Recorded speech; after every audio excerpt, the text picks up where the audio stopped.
अस्सलाम वालेकुम स्टूडेंट्स। आज जो टॉपिक हम डिस्कस करेंगे वो है रेस्पिरेटरी पिगमेंट्स।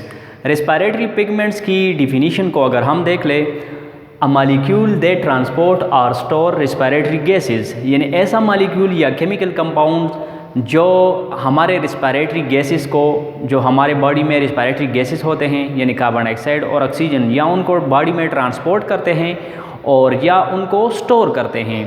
तो रेस्पिरेटरी पिगमेंट्स जो है ये ऑर्गेनिज्म या एनिमल्स के ब्लड में या उनके हीमोलिम्फ में ये कंपाउंड, ये पिगमेंट्स, ये मॉलिक्यूल्स जो है वो मौजूद होते हैं और कार्बन डाइऑक्साइड और ऑक्सीजन को ट्रांसपोर्ट करने में मदद देते हैं। और इसके अलावा बाज़ औक़ात ये ऐसे गैसेस को स्टोर भी करते हैं। अच्छा, इसकी बहुत सी टाइप्स हैं। यहाँ पर हम जो इम्पॉर्टेंट टाइप्स है वो यहाँ पर वन बाय वन डिस्कस करेंगे। इनमें हीमोसाइनिन जो है वो फर्स्ट नंबर पर हम डिस्कस करेंगे।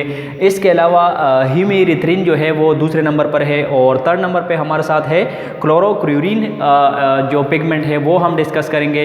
इसके अलावा नेक्स्ट जो फोर्थ नंबर पे है वो हमारे साथ मायोग्लोबिन हम डिस्कस करेंगे।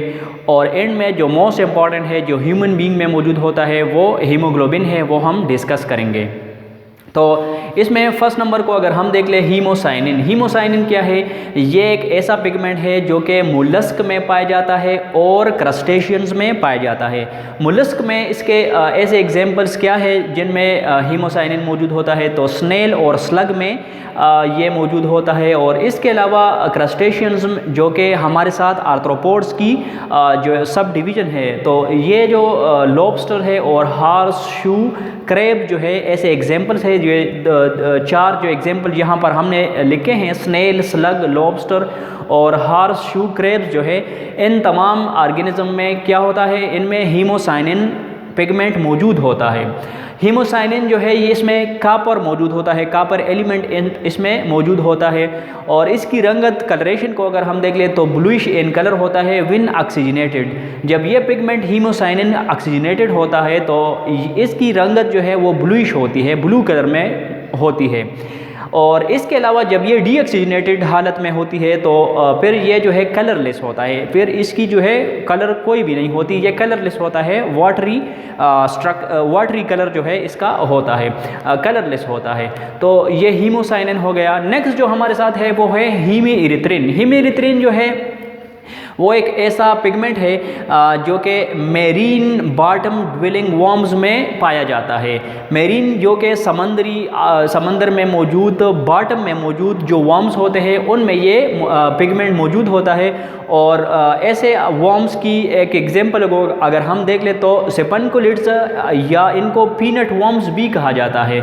सेपनकुलिड्स ऐसे ऑर्गेनिज्म है जो कि समंदर की तह में मौजूद होते हैं, वहाँ पर ज़िंदगी गुजारते हैं और इनको पीनट वर्म्स भी कहा जाता है। तो इन ऑर्गेनिज्म में हीमेरिथ्रिन पाया जाता है। अच्छा, इसको पीनट वर्म्स क्यों कहते हैं? ये इसको इसलिए ये नाम दिया गया है कि अगर आप ऐसे वर्म्स को इस तरह डिस्टर्ब कर लें, इनको हिट कर लें, तो इनका जो हेड रीजन होता है ये पीनट की शक्ल इख्तियार कर लेता है, लिहाजा इनको जो है पीनट वर्म्स भी कहा जाता है।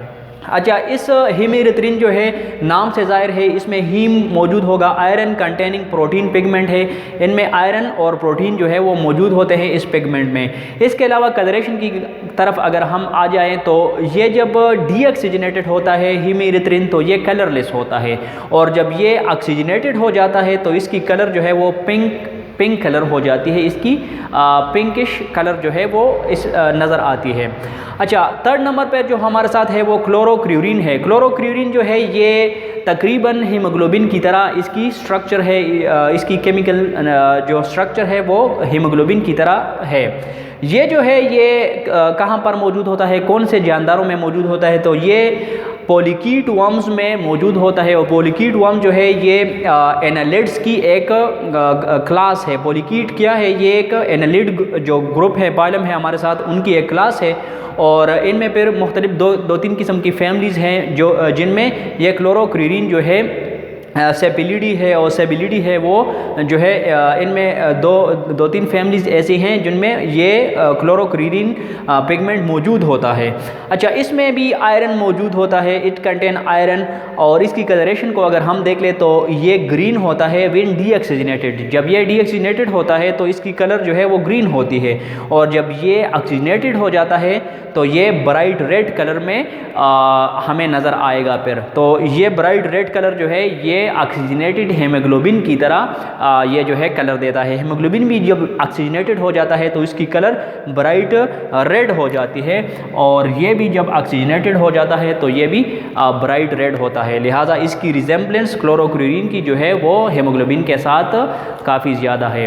तो ये जो नाम है, ये जो एग्जाम्पल्स है और ये जो मुख्तलिफ़ किस्म के पिगमेंट्स है, ये कम्पिटिटिव एग्ज़ाम्स में और MCQs में इससे ज़्यादातर आ जाते हैं। लिहाजा ये एग्जाम्पल्स और ये नाम जो है आपने याद रखने हैं। 4 नंबर पे हमारे साथ जो रिस्पायरेटरी पिगमेंट है वो मायोग्लोबिन है। Myoglobin it is found in the muscle sales of vertebrates, और अगर मोर स्पेसिफिकली हम कह लें तो मैमल्स के मसल सेल्स में ये मायोग्लोबिन पाया जाता है। आगे लिखते हैं, it is a protein which can bind or carry oxygen and iron in the muscle cells. तो इसका क्या मतलब है, ये एक प्रोटीन है जो ज़ाहिर सी बात है अमाइनो एसिड से मिलकर बना होगा, और ये क्या करता है, ये ऑक्सीजन और आयरन, ये 2 किस्म के जो मॉलिक्यूल्स हैं हमारे साथ, ये इनको बाइंड करता है और कैरी करता है किस जगह पर, इन the muscle sales, not in the blood, बल्कि ये मसल सेल्स के अंदर मौजूद होता है, और मसल सेल्स के अंदर इसकी ऑक्सीजन की और आयरन की ट्रांसपोर्टेशन ये जो है उसकी कर सकता है। लिहाजा ऑक्सीजन और आयरन जो है इसके साथ बाइंड होके वो ट्रांसपोर्ट हो सकते हैं। आगे लिखते हैं, it gives red colour to muscles. ये जो मसल्स हैं हमारे साथ, या आपने अगर जो घर में जो हम गोश्त ले आते हैं, जो जानवर हम ज़बह कर देते हैं और उसका जो गोश्त हम घर ले आते हैं, तो उसकी कलरेशन को अगर आप देख ले तो वो रेडिश कलर की होती है। तो मसल्स की या गोश्त की वो जो मीट होती है उसकी जो रेडिश कलर है वो इस मायोग्लोबिन की वजह से है, क्योंकि इसमें आयरन और ऑक्सीजन होते हैं और ये रेड कलर में होता है ये पिगमेंट। अच्छा, इसके अलावा इसमें ये चूँकि प्रोटीन है तो प्रोटीन में अमाइनो एसिड्स मौजूद होंगे, और कितने अमाइनो एसिड होंगे, मायोग्लोबिन के एक मॉलिक्यूल में 154 अमाइनो एसिड मौजूद होते हैं। यानी इस मायोग्लोबिन प्रोटीन में एक प्रोटीन मॉलिक्यूल में कितने अमाइनो एसिड्स होंगे, 154 अमाइनो एसिड्स। रेस्पिरेटरी पिगमेंट्स में 5 नंबर पे हमारे साथ मौजूद है हेमोग्लोबिन। हेमोग्लोबिन जो है ये क्या है, it is an iron containing protein pigment present in the red blood cell of vertebrates. मतलब ये है कि जो वर्टिब्रेट्स जानदार है जिनमें बोन मौजूद होते हैं और बैक बोन या वर्टिब्रल कॉलम मौजूद होता है, डेवलप्ड ऑर्गेनिज्म है, तो उनके खून या रेड ब्लड सेल में उसके अंदर ये पिगमेंट मौजूद होता है हेमोग्लोबिन, और ये जो पिगमेंट है इसमें प्रोटीन और आयरन दोनों मौजूद होते हैं।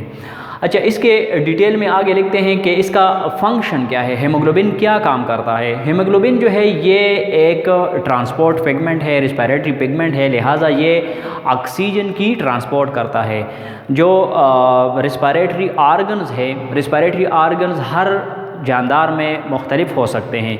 मतलब जो ह्यूमन बीइंग है उसमें उनमें लंग्स मौजूद होते हैं। इसके अलावा फिशेस जो होते हैं उनमें गिल्स मौजूद होते हैं जो एक्वेटिक ऑर्गेनिज्म है। इसके अलावा एम्फीबियंस जो है वो हाइबरनेशन के दौरान सर्दियों के मौसम में वो स्किन के ज़रिए भी जो है वो रिस्पायरेशन कर सकते हैं, वो ऑक्सीजन जो है वो अपने बॉडी के अंदर ले जाते हैं। तो यही ऑक्सीजन जो है, ये ऑक्सीजन क्या होता है, ये ऑक्सीजन रिस्पिरेटरी आर्गन्स के ज़रिए जो है हमारे बॉडी का हिस्सा बन जाता है, और ब्लड जो है वो इसको फिर ट्रांसपोर्ट करता है। तो ब्लड में हेमोग्लोबिन मौजूद होता है, और यही हेमोग्लोबिन जो है ये ऑक्सीजन के साथ इसकी टेम्परेरी एक बॉन्ड बन जाती है, और ये ऑक्सीजन को ट्रांसपोर्ट करता है और सेल्स तक पहुँच जाता है, उन सेल्स तक पहुँच जाता है जहाँ पर इसकी ज़रूरत होती है। और ज़रूरत क्यों होती है, क्योंकि इन सेल्स में रिस्पायरेशन का प्रोसेस होता है, रिस्पायरेशन का रिएक्शन होता है। यहाँ पर जो सिंपली हमने लिखा है, क्योंकि सेल्स में मौजूद होते हैं ग्लूकोज, और वही ग्लूकोज जो है उसके साथ ऑक्सीजन अगर वहाँ पर सप्लाई होता है, वहाँ पर अवेलेबल हो, तो ऑक्सीजन और ग्लूकोज जो है वो रिएक्शन करके इससे एनर्जी हासिल होती है, एनर्जी रिलीज़ हो जाती है, और ये एनर्जी जो है हम मुख्तलिफ लाइफ एक्टिविटीज़ के लिए यूज़ करते हैं। हम जो भी काम करते हैं उसके लिए ये एनर्जी जो है वो दरकार होती है। इस एनर्जी के साथ साथ वाटर मालिक्यूल्स और कार्बन डाइऑक्साइड के मालिक्यूल्स जो है वो भी प्रोड्यूस हो जाते हैं। लिहाजा ये कार्बन डाइऑक्साइड जो है ये यहाँ अगर सेल्स में मौजूद है तो ये सेल्स को नुकसान पहुँचा सकती है, ये ब्लड की एसिडिटी भी बढ़ा सकती है, लिहाजा कार्बोनिक एसिड बन जाते हैं फिर। लिहाजा इस कार्बन डाइऑक्साइड को जो है वो वापस रिस्पायरेटरी आर्गन्स तक भी पहुंचाना है, तो ये काम भी हेमोग्लोबिन करता है। हेमोग्लोबिन सेल्स तक ऑक्सीजन भी पहुंचाता है, और फिर इन सेल्स से क्या करता है, यही कार्बन डाइऑक्साइड जो है वो वापस रिस्पायरेटरी आर्गन्स तक पहुंचा देता है। Haemoglobin also transport the carbon dioxide, जो कार्बन डाइऑक्साइड यहाँ पर बन रहा है वो यहाँ से ट्रांसपोर्ट किए जाते हैं इन सेल्स से, from the cells to the lungs और गिल्स, और लंग्स और गिल्स तक ये जब ब्लड के ज़रिए, ब्लड में मौजूद हेमोग्लोबिन के ज़रिए ये जब इन रिस्पायरेटरी आर्गन्स तक पहुँच जाता है यही कार्बन डाइऑक्साइड, तो फिर यहाँ से वहाँ लंग्स के ज़रिए से या मतलब गिल्स के ज़रिए से वो जो है वो एक्सपायर हो जाता है, उसकी एक्सपायरेशन हो जाती है, तो ये बॉडी से निकल जाता है कार्बन डाइऑक्साइड।